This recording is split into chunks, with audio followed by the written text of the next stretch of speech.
Nous sommes de retour avec un nouveau numéro de votre émission Congoli à la présentation, c'est Fiston G à l'international, fidèles téléspectateurs amoureux de l'émission Congoli, chers internautes, bonsoir et bonjour partout de là où vous nous recevez en ce moment. Là, je salue en passant Christelle Maswaku derrière la caméra.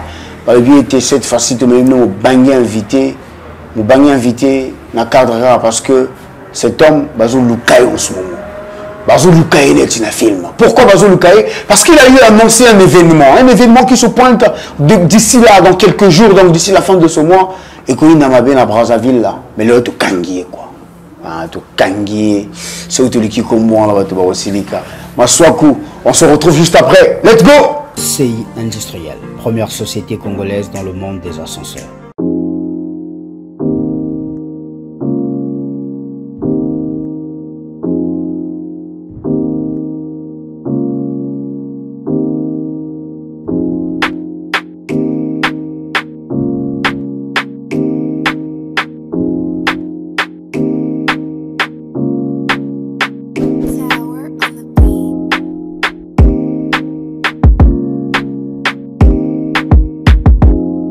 CI Industriel pour votre sécurité et votre sérénité. Nous sommes de retour comme il était annoncé au sommaire que ce soir, tu as vu qu'il y a un bagné invité, c'est-à-dire s'il y a des jeunes qui font la musique dans notre pays, lui il fait partir et puis son nom, tu vas le Belango. Pourquoi Bazo le Belango? Parce qu'il y a une place dans la musique à Congo.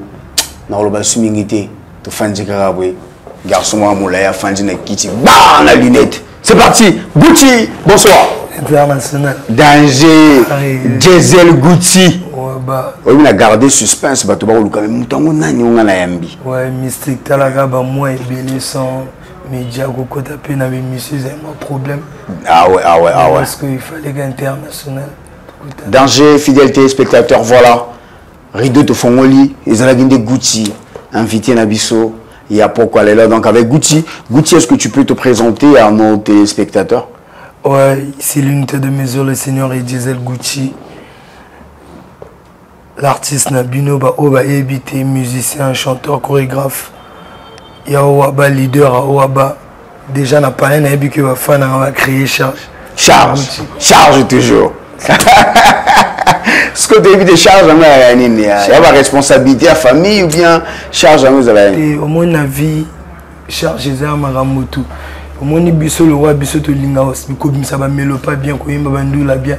On a pu charge. Parce que Nazo Kamba génération, Baninga génération, donc charge, il y a peine à charge, Moutopé, ou a déjà fait qu'il y a charge, Maramoto a charge. Danger. La vie, il faut qu'à charge. Danger, nous vous rappelons que nous tournons ici en plein ONG dans la boutique Adik Code. Adik Code, sur le tour de Masoula, Adik Code. Mais en passant à il y a des jeunes Congolais aussi au bazar qu'on entreprend. On a cadre il y a art vestimentaire. Voilà, il y a un jeune Congolais qui a lancé une ligne vestimentaire. Vous voyez vous-même derrière. Un cadre Adik Code. Donc n'hésitez pas, tu veux être fashion, passe à Adik Code et ça le joli. Alors, Djili Gucci, c'est pour une première dans notre émission. Alors, j'aimerais que tu me parles un peu de tes débuts. Comment tu entres en contact avec la musique? Parce que ton fan arabe était, comme dirait Diesel Gucci. Ouais, Diesel a danseur. La bande a danseur depuis 2003. 2003, Bandina danse. La Bandina danse. Après, 2011-12, on a vu pourquoi pas se lancer dans la musique. Ils allaient avec son en solo, bilorement vite fait kaga. Ok. Monsieur CP ça, monsieur EP ça. Après, en 2014, on a écouté Toyo Sasko, assistant Baramai, tu recrutais pas mal, il y a un style, pas style et belé. Parce que monsieur, tu allais dans la musique, danse urbaine, monsieur, Babosa, Ndombolo, tout ça là, tu sang ici, il y a un qui assiste. Ok. Voilà, nous sommes arrivés là, on a compris qu'il a commencé comme danseur. Et après, il s'est dit pourquoi pas chanter, parce qu'il avait le talent aussi. Il a vu qu'il doit mettre sa voix en valeur. Diesel Gucci, nous sommes arrivés à la création de Assis. On va les pas à pas. Ça a été créé comment? Qui a eu l'idée pour la première fois de créer le groupe Assis? Et Bandi, c'est-à-dire, bon, la minute, on a mon qui font un groupement. Un tel yaka, tout ça la plan. Groupe déjà dans le groupe de danse. Tant qu'on a un mouvement et la musique et tout, il fallait créer un groupe de musique. Groupe de musique, si on a bien un master auto, mais ça déjà. Et ça bien été.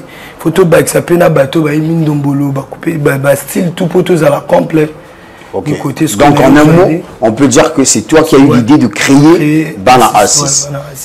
Ok, donc en création, voilà, tu as eu qui Bana va intégrer le groupe. Ouais, au départ, tu as là qui est belé, en Missou, Kenek, tout ça là qui est vraiment belé.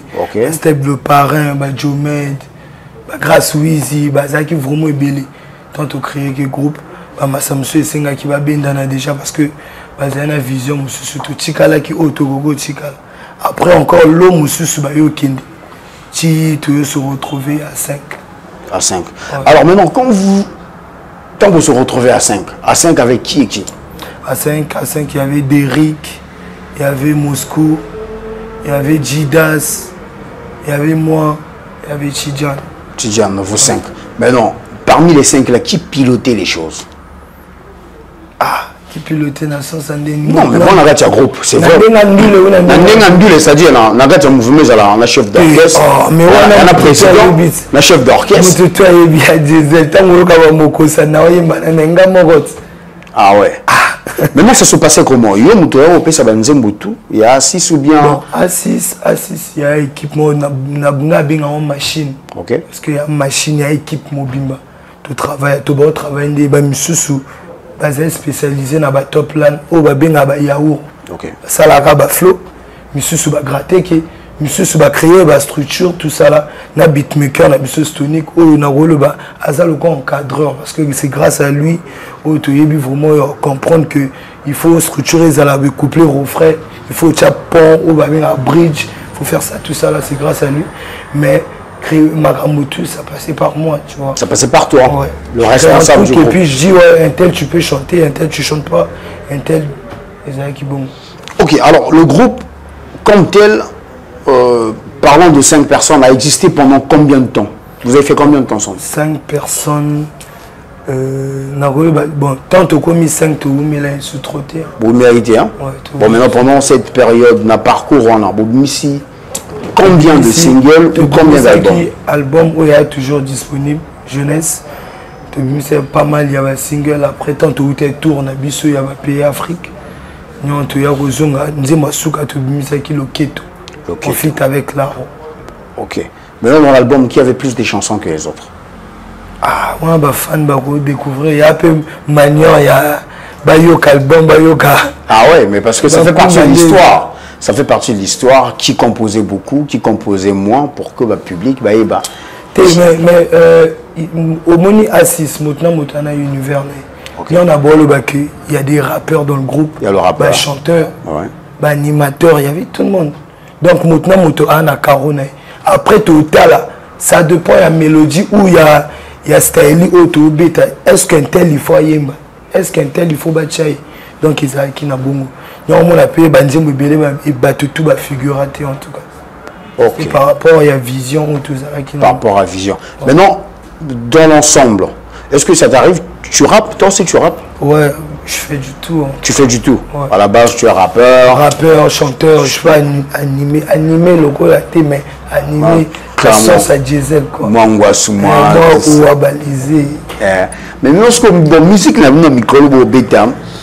Bon, après, c'est la musique afro, mais c'est pas, on dit que c'est pas forcément le rap. Les rappeurs qui sont restés dans le cadre hardcore, vous avez dit ça, c'est pas le rap. Vous mélangez, on a bisouté. Ça te fait quoi? Quand tu écoutes ça, ça te fait quoi? Ah, bon, au moins, maintenant, je vais battre la caronne. Pour tout,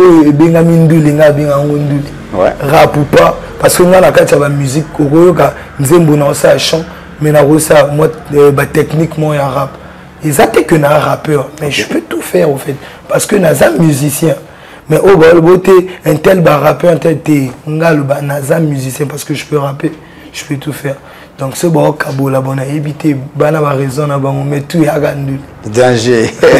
Ceux qui combat bateau au silica là je m'en vais saluer le PDG Chris Itoua de la CI Industrielle, la première société congolaise dans le monde des ascenseurs X-Tapa, sans oublier le PDG Destin au Sengue X-Tapa, le PDG Michel Mbungu X-Tapa, tous les cas. Alors maintenant Gisèle, donc vous un peu. Pourquoi groupe A6 quand vous êtes resté 5, groupe Panzani? Qu'est-ce qui avait fait ce que groupe Panzani? Ah, groupe Panzanité, hein. Groupe Panzanité. Oh, mais vous méritez, vous méritez. Groupe Panzanité, non, on a répété. Bato Babimagi. Groupe Panzanité. Et ça, motona motorolanda intérêt naï. C'est-à-dire? C'est-à-dire, là, par exemple, Derrick Abimé a sali single. Alors le banabiso que moi na sali single parce qu'il fallait un salle l'or mort ngapé diesel en tant que moi na toujours réveillé la petit peu single mopanji mais tout le bana bayoté au fait. Mais le groupe n'existe plus. Si, il y a assez de misère à bazar. Le coup, mais non, aujourd'hui on voit Diesel qui fait sa carrière solo. Ben oui, l'autre il fait sa carrière solo. Il y a Tidiane qui fait sa carrière solo. Donc le groupe. Panzani, il n'y a pas que nous deux en tout cas. Il y a Moscou derrière. Il y a Moscou. Il y a Derrick aussi. Il n'y a pas que nous. Ou bien c'était juste un problème de conflit d'intérêt dans le sens où Babila ils allaient au côté à Diesel, primer les autres. Diesel, maintenant là, Diesel a eu carreau clair. Bayebi, partage à la rigole gandé, partage à la. Au moni A6, ils allaient groupe moi, biso to bien en famille au fait. Ouais. Naba master o babo tambola na biso. So to zu caché to kabola ndenge ma ngonzima. Ba musicien, même na bata staff. To kabola ndenge. Mais non, mais pourquoi tu accuses que tu as tout l'art? Bon, bon gars, il évite un nom, quand tu vas vivre, bon. Oui, bah oui, circuler que non, Diesel, Masola là, il a qui bien été, bon, mais comme Bana la talon là, il fallait pas penser à la tika, comme il y a quand il Masola, il a dit, mon combat tika, on a charge. Ce qui a là, c'est mon kibako aussi. Peut-être Bazena va aider Moussou Nansima. Parce que na bané tout ça, na rôle tout ça, 10 ans ensemble. Oui. Ce scolaire, tout bébé, on a 10 ans, on a tout. Même à la rôle, déjà tout comède aussi machicon. Avant, on a tant de mis tout feu, tout flamme, tout aussi machicon, bah cacher parce que mon tuto on va cacher combien? Besoin va cacher. Voilà. Histoire. Si besoin cacher, il y a 3 millions, par exemple. Ça fait partie de l'histoire. Ils allaient plus, moins, ils allaient. Tu vois, quand ça monte là, on a. Est-ce que vous éliminez non, on a déjà les goûts. Jamais, on a pire, tu vas idéologie. Parce que depuis tout banama, tu vas non, parler mon. Parler, on te va à Shinga. Ah, ok. Vous comprenez, non? Parce que ils allaient qui que maintenant, moto, à une occupation. Quand vous n'allez pas, vos parents, et comme moi, dérangement, comme yo, tu es salabou. Quand Diesel va bien la faune à l'indissa bango, dans le sens où va na mai to luka vie. On serre la ceinture, rester, on va vivre ensemble. Il y a Olia et Zatoli. Il y a Olia et Zaté to Vanji, mais on va percer dans ça. Mais il belle point au départ, tu as là qui belle Misuba qui une fois. Mais Diesel, à l'époque vous étiez très jeune. Ouais. Donc on sous-entend que vous partiez à l'école. Ouais. Mais comment bon ça là, on a parents la bino, c'est-à-dire je sais que dans notre société, les parents sont stricts surtout sur ce qui concerne les études de leurs enfants. Comment ça marchait avec les parents? Nandoulé, et où ça m'a dit n'antique, Nandoulé, n'a pas parents, et où ça m'a dit. Ouais, ils ont été vraiment difficile, mais après, ils ont été obligés en dîme. Parce que. Au début, quand tes parents ont appris que yo ça Nandoulé. C'était chaud. Parce que nous, les pays, c'est un heure, sacrifice. Il y a des répétitions, on travaille tard, surtout il y a danse. Dans la compétition, lobby, il faut tout compétition, chaque jour, tout ça, chaque dimanche, tout ça, la prestation. Donc il faut vous fournir la chorégraphie à Sika.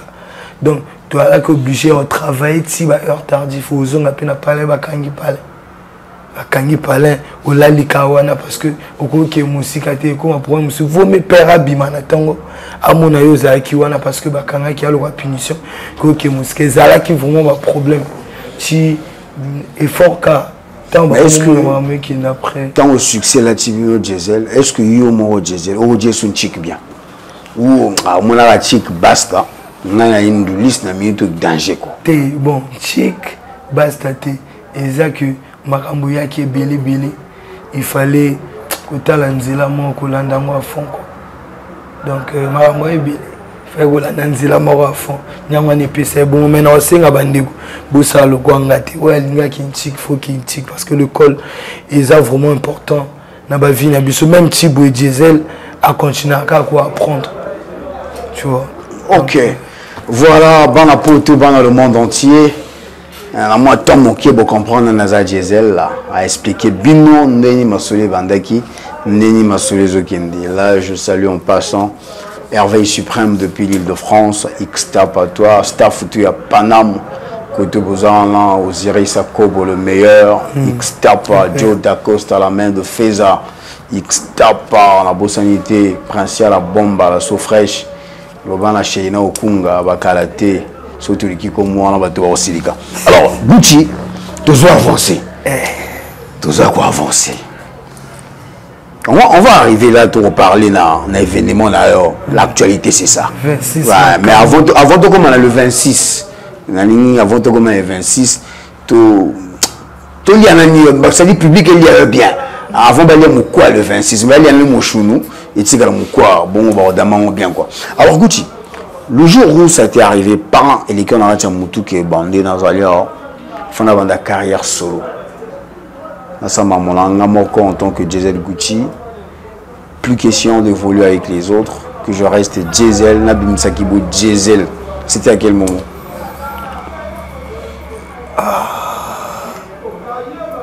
Nabim Sakibo Diesel. C'est-à-dire, fin du bon, la minute où fini, je ne peux plus marcher avec les gens. Dans la musique, dans sa musique, Ngamoro Diesel. Bon, on a rôle dans sa musique, Ngamoro. Ils a après les solos. Après les solos? Ouais, Nzembo, il y a Souko dans l'émission. Ok. Après les solos. Mais dans quel état d'esprit où vous composez les solos?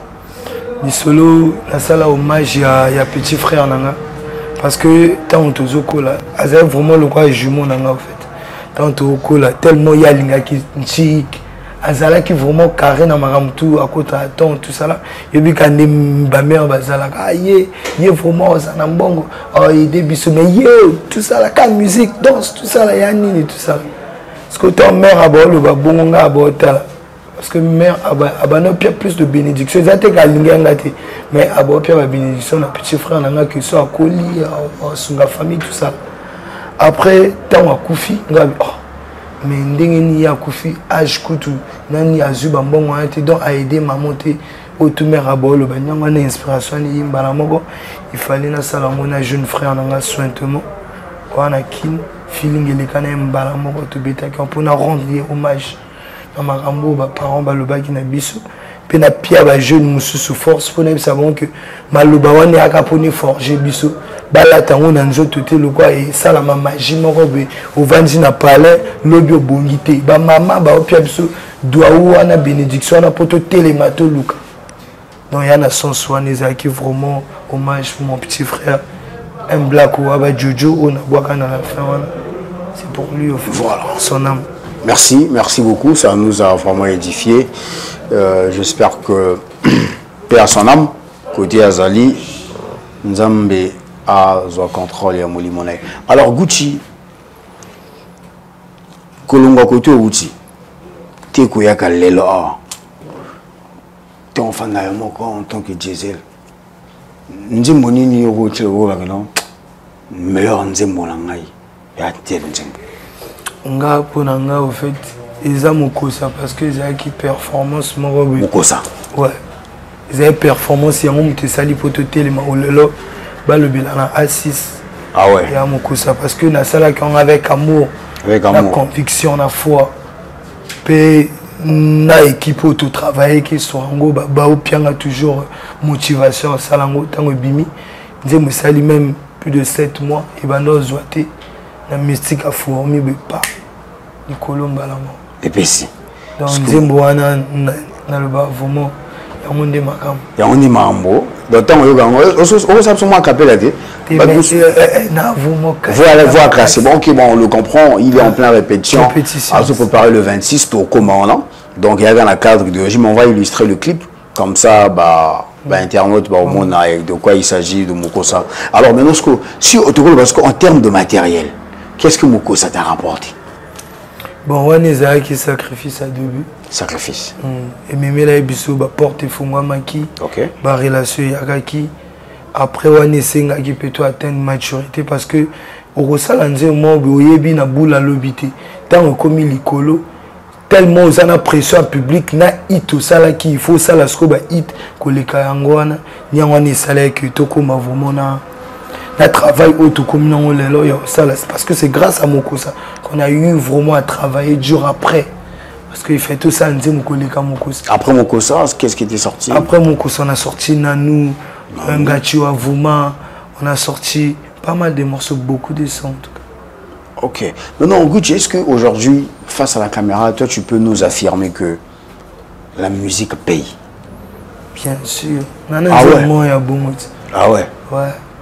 Comment? Parce que tu as dit que la Congo fout arrêter. Parce qu'il faut un nez. Mais les par exemple, à la cadre tout ça, l'ambassadeur a marqué le quoi a dit que Anna, comment on a bien dit. Mais oui, il y a un ambassadeur, Mais nous avons contact avant ambassadeur, tu as un t-shirt, tu as là. Et on a des musulmans diesel. Ah, contrat, il y a un contrat. Là, on a un contrat de 20 années. Vous avez 4 vidéos. Tu as tourné à palette. Tu es mamoné les gars. Moi, je suis un peu de bah tu yoga derrière le na Congo. Mais on a 100 000. Ouais. Au moins ça de pot, ça de pot et là remonte à Lingi. OK. Maintenant monte à Biscat Azokindi. Mais to bundela ka cause mo mais ba soma ndenge mo wote. Ba soma ndenge mo wote. Bo bundela cause mo ba soma ndenge mo wote. Ça fait réfléchir. To bundela cause mo mais ba soma ndenge mo wote. Moi si mo sois rose bien ba rouge à lèvres. Mais bolanda beauté warate. Ah pola. Sans votre fidèle téléspectateur en avance, nous partons toujours avancer. Mais ce que nous avons niveau. Nous avons niveau. Nous posons question. On a évité ce qui apparaît polémique, mais il faut quand même la poser. Il faut la poser. Si on a posé en côté, on a évité. Il y a un cadre polémique, mais il a posé question pour que tu aies baraga. À cause de la polémique, mais nous sommes sincères au répondre. Est-ce que vous êtes d'abord sincère? Vous êtes sincère?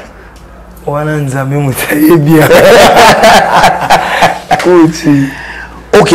Alors, Gisèle Gucci, aujourd'hui, tu as besoin de la musique afro, les jeunes, tu as senti que le Congo est allé diviser en deux.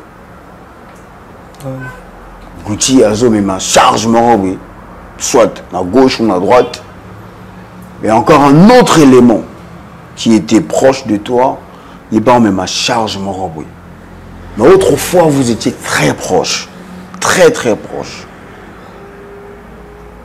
Tidiane Mario. Vous étiez très proche, Gisèle. Est-ce qu'aujourd'hui, cette proximité avec Tidiane, il y en a encore? Non, il y a polémique. Il y a un gâteau qui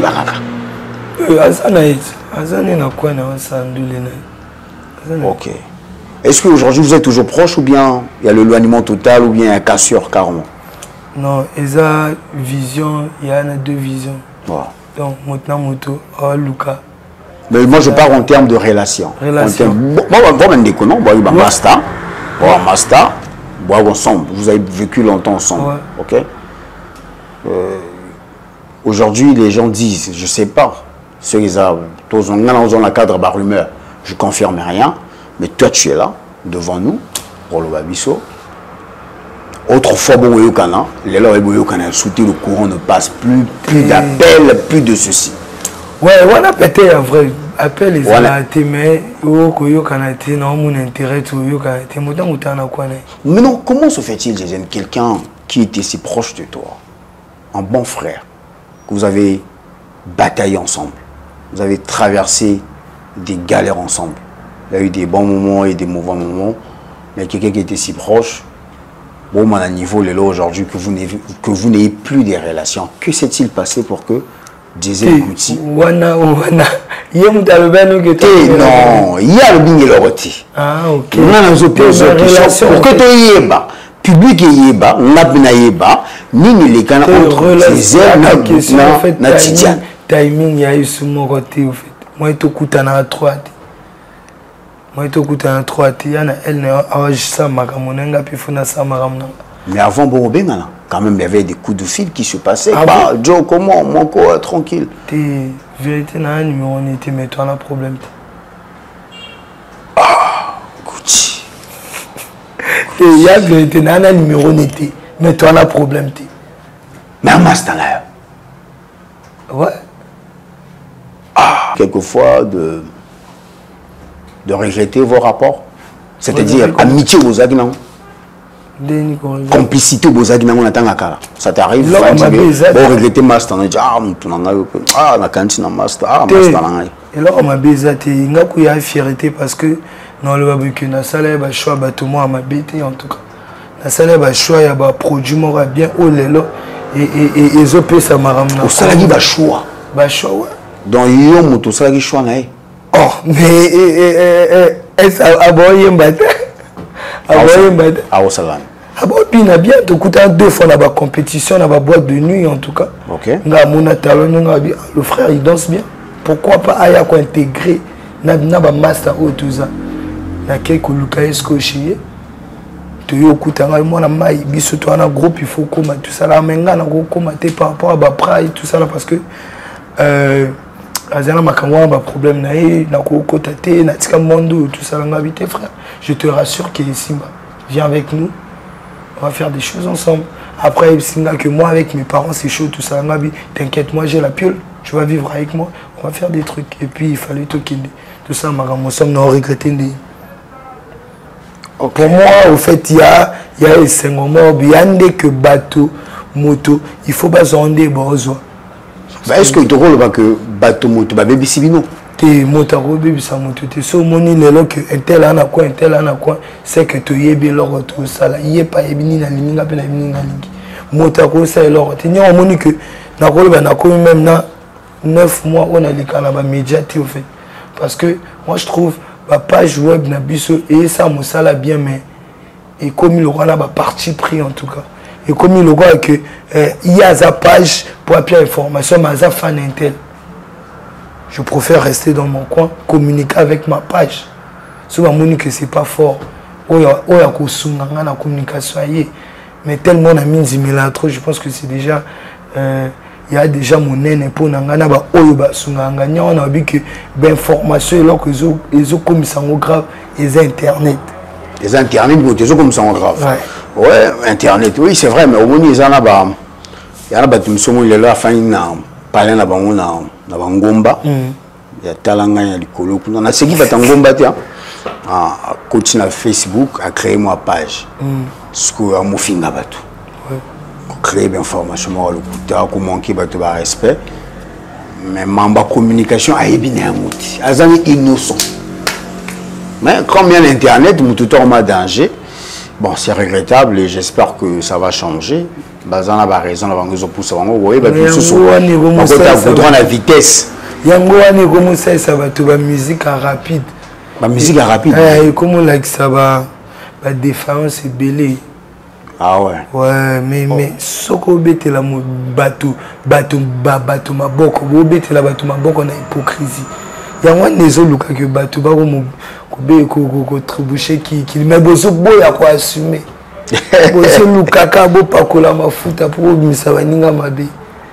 C'est compliqué, donc on parlait sur les pages. Je tenais aussi à passer le message à nos frères et sœurs. Après, on ne connaît pas exactement quelles sont ces personnes qui sont derrière toutes ces pages.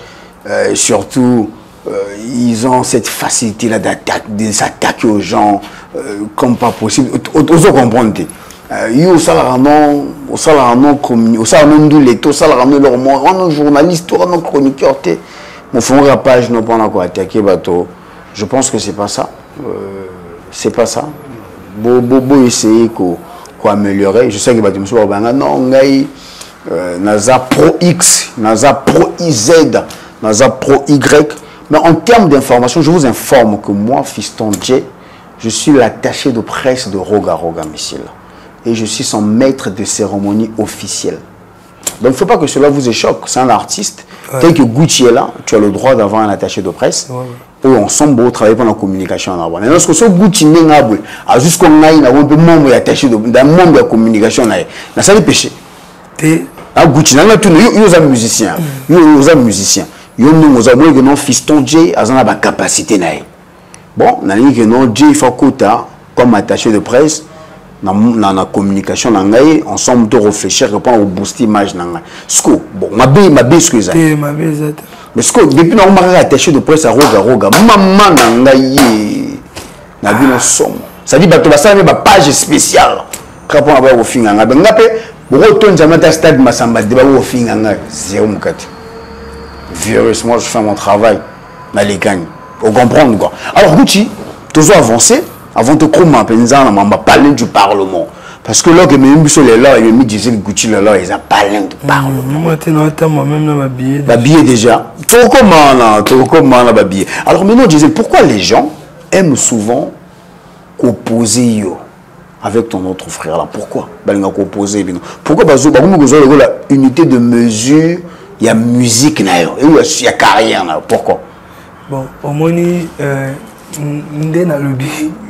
bon, Luka Kanga, en fait. Bazo Luka Kanga ou Luka? Ouais, mais parce que base, il y a donné tout. Il y a génération, on a répété. Base, il y a donné la génération, on a diesel moteur, la Tindang. On a la vérité. Ce bateau, on va reconnaître en haut, Ebi. Diesel, Azana, meilleur groupe. Oh, il y a le Congo. Diesel, jeune. On peut base espoir, puis on sait Marambo. Diesel, il y a beaucoup de choses. Parce que Diesel a motomo a ganga a trotté, nga mota calme, nga musala nde loba, et loba na place na moni. Ok. Merci bana poto bana moto. Ake toilette na e, eza image à Diesel ba ko coller. Mota sali loko na image à Diesel ba ko coller. Mais ce Diesel a lobby malobane ekomi ekomuzokisa. Mais bon assumer marambo luka. Voilà. Bana poto, ban États-Unis, David Misakila, depuis Washington, X-Star Patois, sans oublier Boyaka Sergeli, Alvin Walem, Mati Kuna na Montréal, Elo Jumbusa, X-Star Patois, Kiti Suko, Anthony Nisko, tout fan de Suko na Ligamboya, le 26, Palais des Congrès. Palais des Congrès. Alors, Diesel, tu veux reprendre ce peu avec sincérité. Est-ce que Diesel Gucci a annoncé que Kobe était un palais des congrès parce que Tidiane Mario a joué là-bas? International, beaucoup collé trop, mon peu moto, collé. Mais parce que de quand on a parlé à Betty et Leki, Nicolas Bout Diesel, palais des congrès. Diesel Gucci a annoncé qu'il bosse au Canal Olympia. Ou annoncé Canal Olympia. Nabeta quitté, programme Ezaki que novembre au Nabeta, palais de congrès. Peut-être na lingo s'affiche mais na moni bato déjà baza na promo ya date ngo habite na tika bato basi sa ya bango bonga na yo chayanga. Déjà affiché zala kit. Parce que le temps en communication na mystique a fourmi na moni mwana maya che ya inga bia OK asi sa bonga na beta yanga. Mais anga na omona tena super ton ebelete un mois ka ya communication. Un mois. Alors maintenant, Diesel, est-ce que vous parlez des congrès n'est pas en ce moment comme étant espace OESA le top des tops? Bon, le top des tops c'est trop dit, mais c'est-à-dire le top des artistes congolais de Soro Betty Kounate, c'est que nous avons un niveau moins haut. C'est bon. Ok. C'est que tu comprends dans un moment il y a 5 fans na biso. Tout ça est trop bas première partie à musicien Ils allaient avoir puis concert en tant que Bétamine n'a pas de congrès. Mais pourquoi pas Bussomon, tout ça, la preuve, et en Beta Kuna. Il y a un que tout Beta pas de congrès, correction. Correction. Mais est-ce que pour vous, c'est une sorte de révolution, c'est-à-dire une révolution que les jeunes, au bord de ça, la musique urbaine dans l'ensemble, va décider que non, cette fois-ci, on doit affronter les palais des congrès, pourquoi on n'en parle plus? Est-ce que c'est une forme de révolution? Non, non, non, non. Tout y a andulé. Tout y a andulé. Tout y a tout comme un peu un niveau. Parce que actuellement, ce total, na Abidjan, Djidji, Tony, ça parle de la culture, tout ça. Ouais. Nous aussi, on a besoin de ça. Parce que Echabiso a un respect. Je me rappelle, tant que tu y a Sika, na Maramabanduli, viens à Bisso, mon peu, un contrat, tu sais, un somme, il y a un cachet. Oh, yo sais, un somme, un cachet. Est-ce que yo go Tony, ça t'a cessé, papa? Il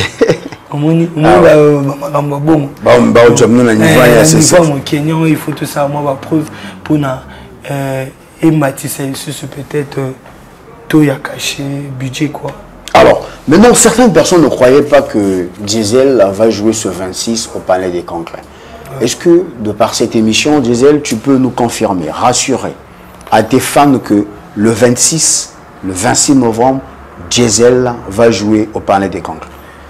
Bana mai to kutana le 26 batiki déjà pe comme si le monde n'a kana de l'eau peut-être il fait na yana 7 batiki comme si la to buka Palais des Congrès on en voulait noka ou noka te ba déplacer ou ba jongisa eko bukana donc to kutana le 26 à partir à 14h dans le banabino parce que bino bois force mais avec assurance le to kutana na 14h le 26 to buka Palais des Congrès. Alors maintenant, Diesel Guti, parle-nous maintenant du programme de cet événement en matière de préparatifs.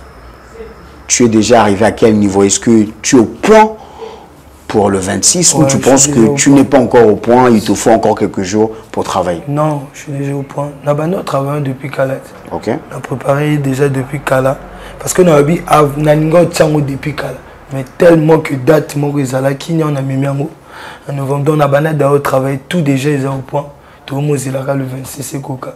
Mais tout le monde on a une répétition, Diesel Guti, saxophone en Robert Panzi, en soliste, en pianiste à côté, etc. Ça dit bon bêta musique live, c'est-à-dire bon il y a une idéologie qui est live. Après je ne sais pas tu es bino, ils ont que ils ont un DJ spécial. Abétarandou les dangers. Bon, sucre yo moulongolaye. Pour le tia batuma ba robete ba batterie takatasko. DJ sucre DJ. To sukane na DJ. Na vie maramutu ana performance, on va bien performance. Il y a ba talent mo ou peut-être mokilino et monate nous découvrir na DJ. Il est tout programmé quand on a studio, mais ils en a blom sous ba betango live tout bien. Mais est-ce que ça t'est déjà arrivé de faire un concert live? Si, dans la salle, c'est mi-live, dans le concert, anniversaire, dans la boîte, dans la salle, c'est mi-DJ. Dans la salle, c'est acoustique déjà, à ce qu'on a des live. Mais pourquoi cette fois-ci tu as décidé de venir seulement en live? Pourquoi? En live parce que nous avons sauce au public. Parce que sur la salle, c'est mi-live. Dans la zone, c'est mi-live. Playback, dans la salle, plus de 10 ans playback. Ah, peut-être tous les canards. Une étape, une étape supérieure. Mais les amis mystiques. Les amis mystiques. Parce que les sauces, vraiment, ils ont live, le live tout est. Bloqué, le live tout est né. Quel live? Le live tout est né. Ils ont bien correction. Ils ont que toutes les autres sont en place. Koyemba note correcte, Koyemba musicien. Azopé ça. Mouvement quoi bien groove yo kakana studio na ozo yo kango live dans ce que batumsu na live ba yemba na ba note te na lobeli batute ana yo lobi le 26 ngai Gucci ngai nga batute. Oui mais parce que et comme une correction on n'a pas compris, il y a eu des gens qui ont joué là-bas bah le but correction té mais Diesel vient en correction. Et il y a un problème au bateau à comprendre correction bateau ba beta kunai. Ils ont peut-être frérot Nebo le billet tu bini ba beta kunai. Oui mais pourquoi juste après le frère oui Taïka joué là mais pourquoi juste après le frère et comme ta correction? Est-ce que c'est pas en quelque sorte le corriger? Non, correction, ils ont un belé na kati. Dès dans le but que koyemba na gamme pesa na kati. Koyemba na gamme. Koyemba na gamme. Tant nous avons koyemba na gamme, tout fan de na nyana koyemba na gamme. Koyemba na gamme yani koyemba na gamme.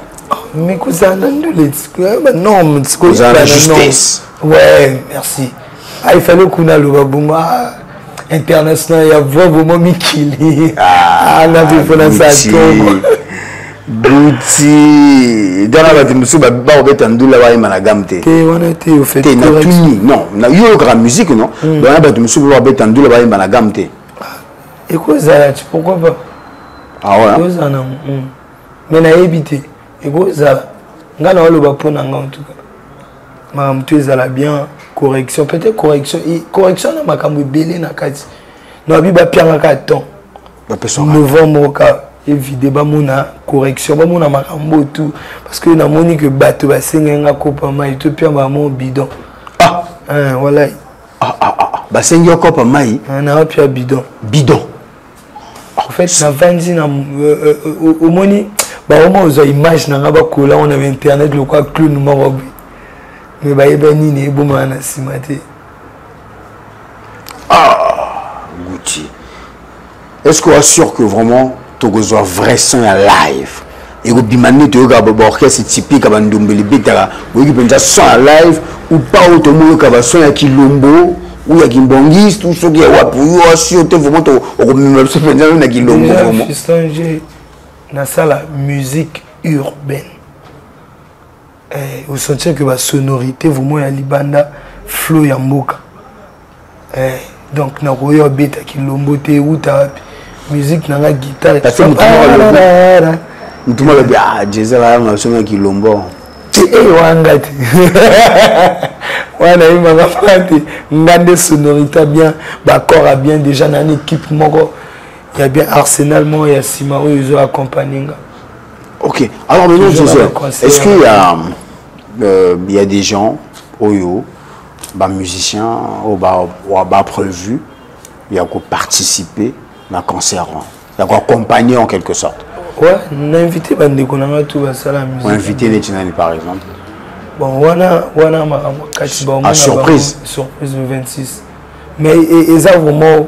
Na lobité que bazala mais peut-être bakozala mais entre tombo yaka le 26 pour na ko buka yango obuka ngai problème na soko buka moti donc fiston G te na tuni yaka na longo palais na ye non le ba devant ba fan na respect na pesa bango ya na moment na lo ba makambo kikite so na lo biloko c'est que na biloko na lo Bana poto, vous foutez la billet, vous le 26, bana Chine, vous traversez là déjà, parce que le 26, et vous spectacle de malade, performance. Est-ce que, Gisèle, ce 26, et vous avez été mon point d'ailleurs, et vous changé l'histoire et la carrière d'ailleurs, à travers ce concert? Ouais, je pense que ce déjà, dans le banasa débordement, c'est que, a basculé. On bascule par le Parlement. Mais refoulé, Tonji, refoulé. Ah, fiston G. On comprend Marambo ici que ça Goutier. Boyaga le 26. Non, c'est la compétition à Mototé. N'habite que nous gagnons Mototé, n'habite que nous Kobuka Yango. Ok. Alors maintenant, au niveau de la vente des billets, Gisèle, vous êtes à quel niveau déjà? Le binamono, l'accès à billard, sur l'accès à la téléspectateur. Comment on peut avoir ces tickets? Point de vente, ça. Wapi na wapi. Chez Addict Code. Ok. À côté de ça. On reçoit la monarchie dans la ville. On reçoit na contre-rail en face na concept. Et ça, kuna la Talanga Ipeza. Chez Parker en face, Mikalou en face, non, Océan du Nord. Bateau Makabanzilou, on a le karma, ils sont partout, tout tient partout. Ils sont partout. Alors, vous avez un droit d'entrée, ça combien? Il y a 10 000.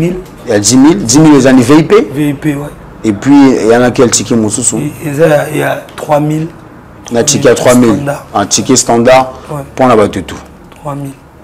Bah, tu vas la musique bien, bonne musique. Bon, maintenant, ce que Gisèle, ce jour, nous organisons ça. Ce que nous organisons ça. La moto est tellement positif dans la vie et que nous avons été banandés. Ah, j'ai songé. On dirait que fort tout na sali ba hotel en côté vraiment. So le calendrier moi vraiment ou même moi na 2 heures bimi charge. Ce que dans les motos de savoir. Écoute le 26 pour na OP Bassin Thomas Boyaga boya mon. Bassin Thomas Boyaga. Boyaga. Na invité moto tout. Ils allaient tout un tel borboyo côté boya. Je pense qu'ensemble tout ça défiant bien. Mais Gucci, pourquoi quand tu as annoncé cette date du 26, on a annoncé légèrement dans la live il y a Roga Roga. On a vraiment prêté. Merci. Bonsoir Père ici Kazali, lampadaire suprême. Et où tu as gagné Super. Félicitations aussi Père Namouni déjà. Moi c'est la rappeur à côté. Danger. Donc toutes nos félicitations à lampadaire suprême Roga Roga pour ce prix Prémude. Meilleur artiste Afrique centrale. Son autre, qui comme moi, vraiment courage, courage. Et aussi boulot. Boulot tout au rêvé. Père of moi danzela. Bah trophée quoi. Biso tu travailles à tous on a biso. Oui, Mathieu les gars tout déjà avant âge. Ok. Alors maintenant, est-ce que Gisèle pour l'heure, tu as déjà un programme après le 26 ou programme non ani, programme non tout, il y a une double et la minute sur le 26. Le 26, le 26, les événements. Voilà, bana talangaï, bana bax. 3 jours quand tu mis si un ticket, mais comme aussi là déjà. À peu près combien de tickets? Vous mis à peu près combien de tickets? Bon, Kuna et ça. Pareil, combien? Ils ont là 1200 places. 1200 places. Ouais, vous mis c'est combien de tickets? Ouais, tu as mis c'est combien? 2000. 2000. Tu as mis 1500. Tu as mis que pour 2000 les alocos. Donc, ce point. Mais il y a eu débordement. Débordement. Il faut mettre ça 1200 places. Bon, maintenant 1200 places. Au Boxing 300 et ça 1500. Ok. Mais est-ce que les dispositifs sécuritaires sont pris? Grave. Tout on a déjà tout le monde qui est en équipe.